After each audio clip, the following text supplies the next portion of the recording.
आदाब, मैं हूं सफदर रिजवी। आप देख रहे हैं लाइव एक्सप्रेस चैनल।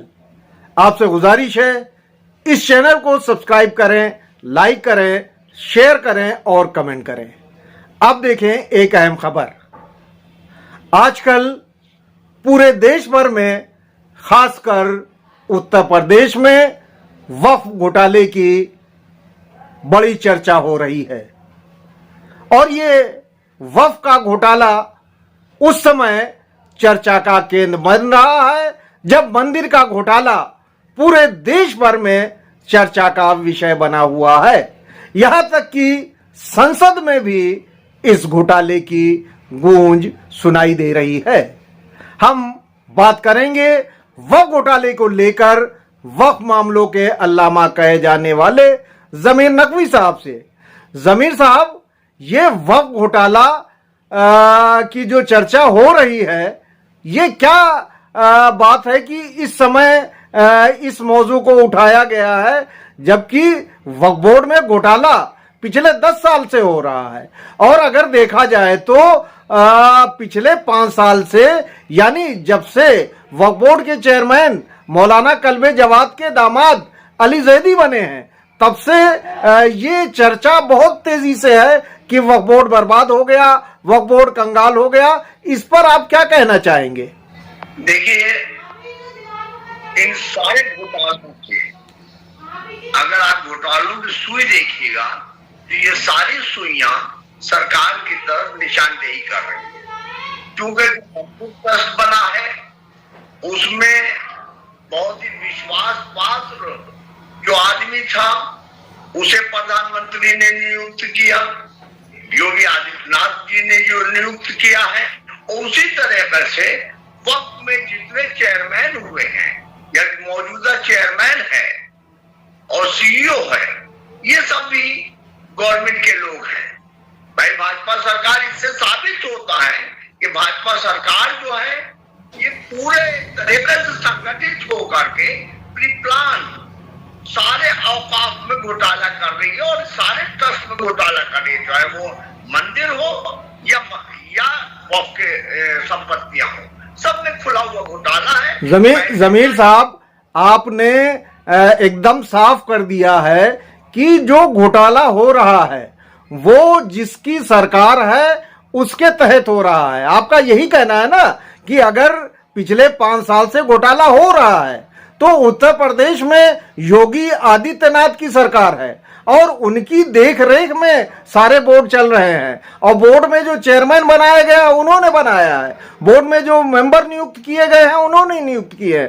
तो ऐसी स्थिति में जब समय समय पर खबरें भी आती रही है कि घोटाला हो रहा है, फला घोटाला हुआ, फला घोटाला हुआ, उसके बाद भी सरकार ने, यानी योगी सरकार ने कोई ध्यान नहीं दिया और घोटाले होते रहे। आज ये चर्चा हो रही है कि 1000 करोड़ का घोटाला हो गया या उससे ज्यादा का घोटाला हो गया। तो आप साफ तौर पर ये कहना चाहते हैं, स्पष्ट कर रहे हैं कि ये सब घोटाले सरकार ने करवाए हैं या सरकार के देखरेख में घोटाले हुए हैं। आप इस पर क्या कहना चाहेंगे, स्पष्ट करें। देखिए, यही चीज तो मैं आपसे अर्ज कर रहा हूं कि भाई, मंदिर घोटाले का जो भंडाफोड़ हुआ है, और एक मंदिर नहीं, कई मंदिरों के घोटालों का भंडाफोड़ हुआ है, तो इससे समझ में आ रहा है कि ये प्री प्लान घोटाले किए जा रहे हैं। और औकाफ जो सबसे बड़ी संपत्तियां समझी जाती थी, वक्त सबसे बड़ी संपत्ति समझी जाती थी मुसलमानों के लिए, तो उस वक्त को भी तबाह करने की कोशिश की जा रही है। और ये सरकार की पूरी प्लानिंग नजर आ रही है। तो सरकार हर तरह से लूट लेना चाह रही है और लूट करके ये अपने निजी जो खजाने हैं या निजी संस्था के तौर पर जो ये पूरी आरएसएस जो खड़ी हुई है उसके खजानों में भरे जाएंगी दौलत। तो ये तो हमें ये साफ समझ में आ रहा है, पूरे तरीके से समझ में आ रहा है और ये आवाम भी समझ रही है। हर तरह घोटाले जो है, अब आप बताइए, नौकरी का घोटाला, बच्चों के लिए अब आप, यानी जो एग्जामिनेशन में जो चीजें हैं वो आउट हो रही है, पर्चे लीक हो रहे हैं, तो ये सब घोटाले तो हो रहे हैं। जिसका मतलब सरकार की पूरी मंशा है लूट लेने के लिए, पूरे देश को लूट लो, चाहे वो सुन्नी चाहे शिया का वक्फ हो, चाहे सुन्नी का वक्फ हो, या हिंदू ट्रस्ट हो या क्रिश्चियन ट्रस्ट हो, सबको लूट लो। जमीर साहब, आज के वक्त में आप देखेंगे कि वसीम त्यागी इस तरह से वक्फ बोर्ड के मामले को उठा रहे हैं जैसे उनसे बड़ा कोई हितैषी दूसरा वक्फ का ना हो, जबकि उन पर भी ढेरों घोटाले के आरोप हैं, जिसका जिक्र मौलाना कल्बे जवाद ने किया था। एक समय था जब मौलाना कल्बे जवाद मैदान में खड़े रहते थे वसीम के रिजवी के वक्फ घोटालों को लेके, लेकिन आज जो खाई दिखाई दे रही है, चूंकि मौलाना कल्बे जवाद के दामाद हैं अली जैदी, जो मौजूदा समय में वक्फ बोर्ड के चेयरमैन हैं, और पिछले 5 साल में मौलाना कल्बे जवाद ने एक भी प्रोटेस्ट उनके खिलाफ नहीं किया, एक भी धरना नहीं दिया, एक भी प्रदर्शन नहीं दिया। आप क्या तज्जिया करेंगे कि वसीम रिजवी के समय में ज्यादा घोटाला हुआ या अली जैदी के समय में? देखिए, नजर तो आ रहा है अली जैदी के समय में, क्योंकि वसीम रिजवी की सीबीआई इंक्वायरी से लेकर सीआईडी सारी इंक्वायरियां कल्बे जवाद ने गठित करा ली, मगर किसी इंक्वायरी में वसीम रिजवी दोषी नहीं साबित हो पाए हैं। तो इससे साबित हो रहा है कि अली जैदी का खुला हुआ घोटाला है, और खुला हुआ घोटाला में आप ये समझ लीजिए कि जैसे आप ये समझ लें कि वक्फ सज्जादिया है, वक्फ सज्जादिया के पास 0.1150 हेक्टेयर जमीन है, यानी 19 बिस्वा का मतलब यह है कि करीब 25,000 स्क्वायर फीट इतनी जमीन है, और लगी हुई 20 बीघा सरकारी भूमि है। सरकारी भूमि पर पूरे तरीके से करप्शन हो रहा है। 7 लाख चले गए 11 लाख, अभी सुनने में मुझे आया कि 11-12 लाख कल्बे जवाब वसूल रहे हैं, और वहां पर 500 स्क्वायर फीट का कब्जा दे रहे हैं जमीनों का।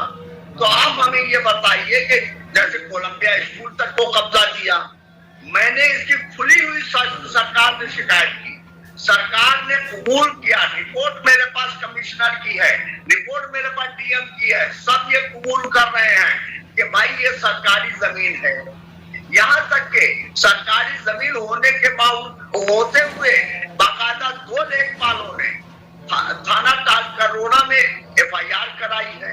एक एफआईआर 100/2023 है, एक एफआईआर 28/2024 है। 2 एफआईआर लेखपालों ने कराई है।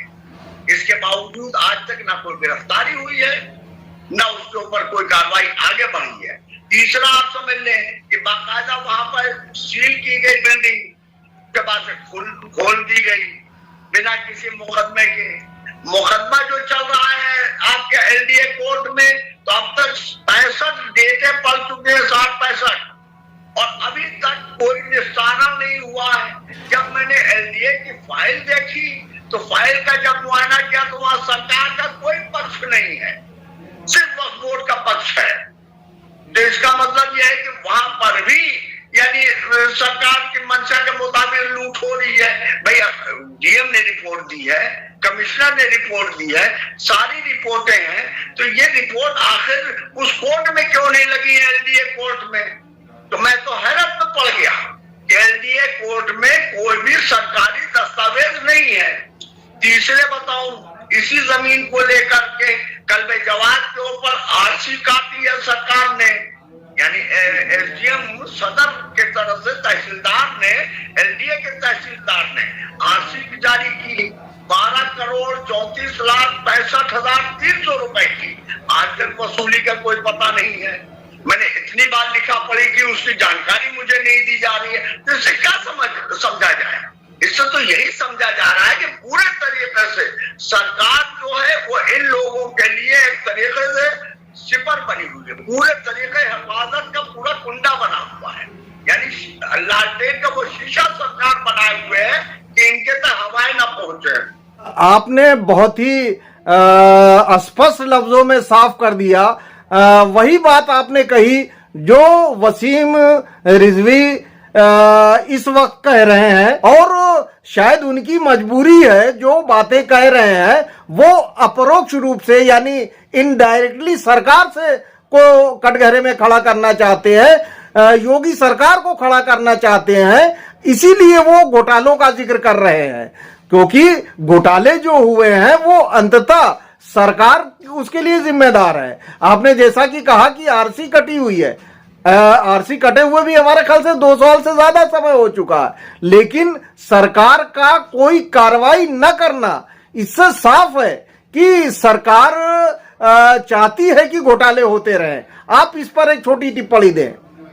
देखिए, वसीम रिजवी को चाहिए था कि वो ठाकुर जितेंद्र नारायण सिंह त्यागी जब हो गए हैं तो उन्हें सारे जो मंदिरों के ट्रस्ट हैं जिसमें लूट मची हुई है, उन ट्रस्ट का घोटाला उठाना चाहिए था, उन ट्रस्ट के करप्शन को उठाना चाहिए था।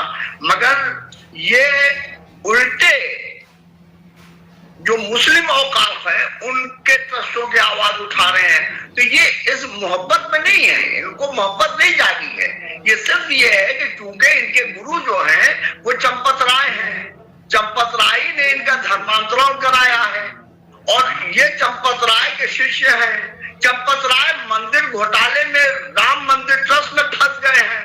तो ये ध्यान भटकाने के लिए मुस्लिम औकाफ की तरफ अपनी सुई घुमा रहे हैं, जबकि करप्शन मुस्लिम औकाफ से ज्यादा पूरे हिंदुस्तान में करप्शन जो हुआ है वो मंदिर ट्रस्ट में हुआ है, जिसके लिए पूरे तरीके से आरएसएस जिम्मेदार है, मंदिर के पुजारी जिम्मेदार है, मंदिरों की कमेटियां जिम्मेदार है। ये सारी जिम्मेदारियां उन पर आती है। उसी तरीके से मुसलमानों के जो ट्रस्ट लूटे गए हैं उसके लिए जुफर फारूकी जिम्मेदार है, उसके लिए खालिद रशीद फरंगी महली जिम्मेदार है। मगर खालिद रशीद फरंगी महली इसलिए और जिम्मेदार है तो उसने तो खुलेआम घोटाला किया। घोटाला ये किया कि ऐशबाग ईदगाह में उसने जितनी भी बिल्डिंगें बनाई थी वो बिल्डिंगों को किसी तरीके से धारा 37 के रजिस्टर में नहीं लिखाया था। जब मैंने इस पर ऑब्जेक्शन उठाया तो उन बिल्डिंगों का इंदराज धारा 37 के रजिस्टर पे सुन्नी वक्फ बोर्ड में हुआ, वरना अभी तक कोई नहीं हुआ था। अभी तक लूट रहे थे ये, और अभी तक आमदनी फिक्स नहीं हुई है कि उस ऐशबाग ईदगाह ट्रस्ट की आमदनी कितनी है। उसी तरीके से शिया वक्फ बोर्ड में कल्बे जवाद। देखिए, वसीम रिजवी का एक और आरोप है कि कब्रों के लिए मौलाना कल्बे जवाद 8 से 10 लाख रुपया वसूल रहे हैं। हालांकि इस मुद्दे को तो हम लोगों ने भी कई बार उठाया है। यहां तक हम लोगों ने एक जज का भी जिक्र किया था कि उनकी पत्नी का जब देहांत हुआ तो उन्होंने उनको दफनाने के लिए गुफरामाब करबला में 5 लाख रुपए दिए, जिसकी हम लोगों के पास सूचना थी।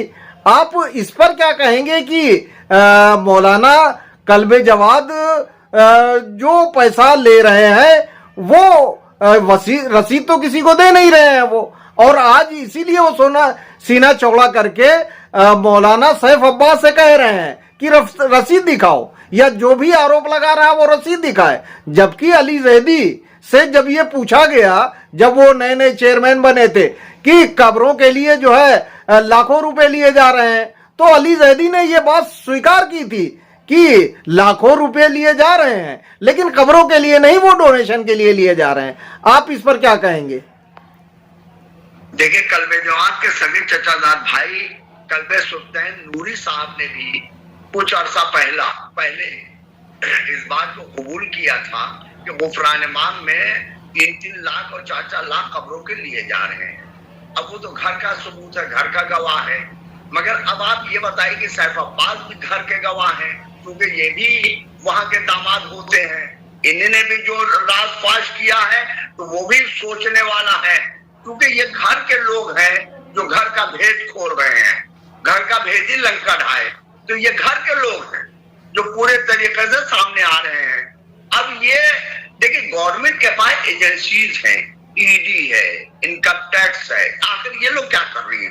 गवर्नमेंट जिनको ब्लैकमेल करना होता है वहां तो ईडी भेज देती है, मगर चूंकि ये लोग खुद गवर्नमेंट के आदमी हैं, खुद ये लोग गवर्नमेंट के गोदों में बैठे हुए हैं, इसलिए गवर्नमेंट इनकी तरफ से आंखें मूंदे हुए।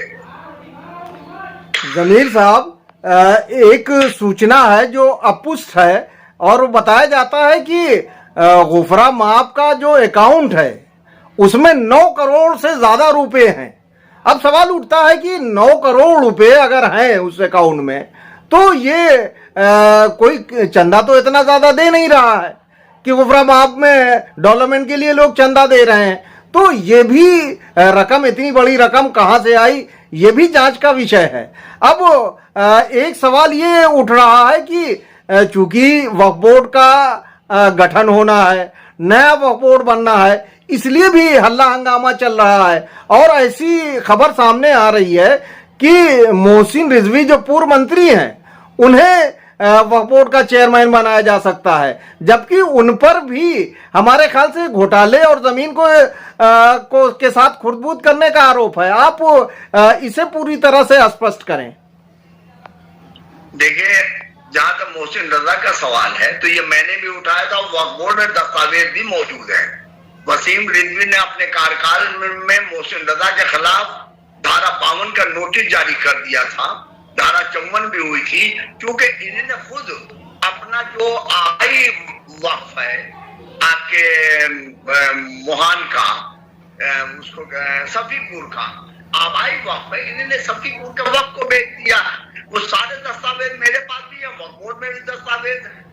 तो भाई ये तो गवर्नमेंट चाहे तो हर चीज की जांच करा सकती है, मगर गवर्नमेंट खुद आंख बंद किए हुए अपने ही लोगों से लुटवा रही है। भाई संयाम है कोतवाल तो डर काहेगा, अब इन लोगों को कोई डर नहीं है। जमीर साहब, एक वक्फ बोर्ड का मेंबर बनने के लिए वैसे तो ढेरों नाम आ रहे हैं, लेकिन एक ऐसा नाम आ रहा है जिस पर घोटाले का बड़ा आरोप है।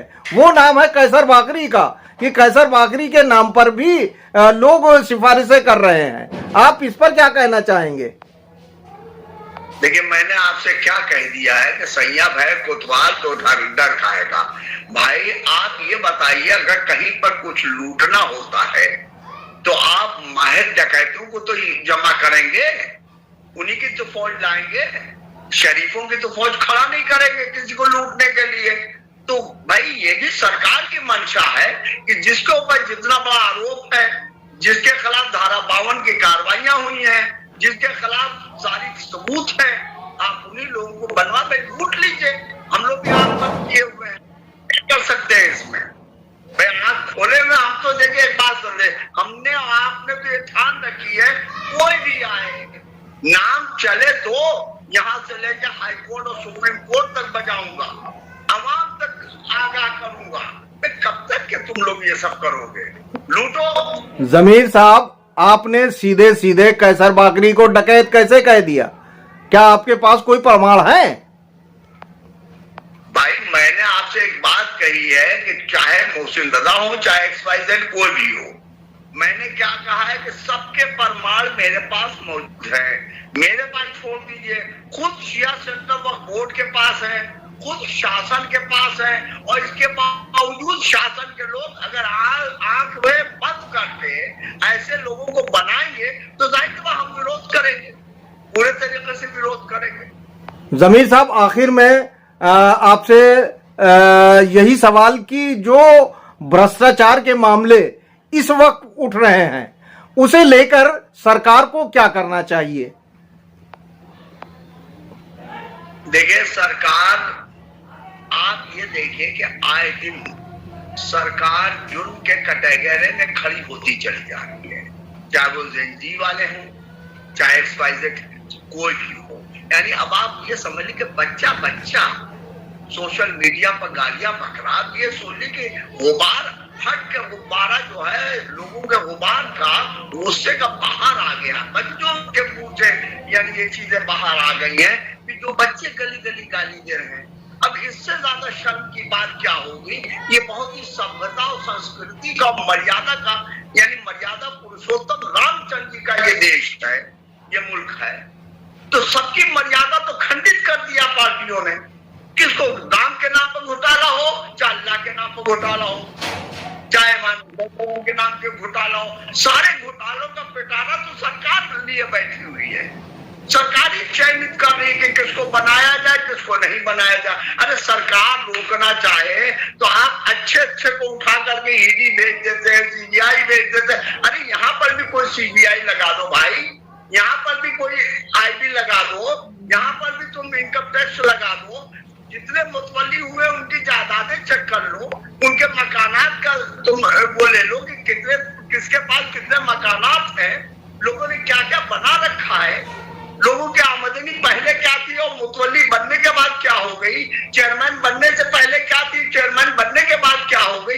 यहाँ से लेकर दुबई तक लोग अपने जाल फैलाए हुए हैं, तो क्या सरकार आंख मूंदे हुए है? अरे ये सब सरकार की बदनामी का बाइस बन रही, सरकार खुद नहीं बदनामी से निकलना चाहती। बहरहाल वक्फ घोटाला तेजी से चर्चा में आ रहा है, लेकिन हम इसी नतीजे पर पहुंच रहे हैं, जो सरकार भगवान राम की नहीं हो सकती वो वक्फ बोर्ड की कैसे हितैषी हो सकती है। इसीलिए घोटालों पर घोटाले होते रहे और योगी सरकार देखती रही।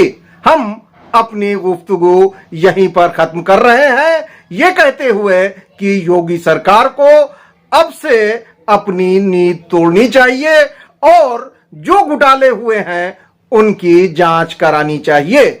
आपसे गुजारिश है इस चैनल को सब्सक्राइब करें, लाइक करें, शेयर करें और कमेंट करें।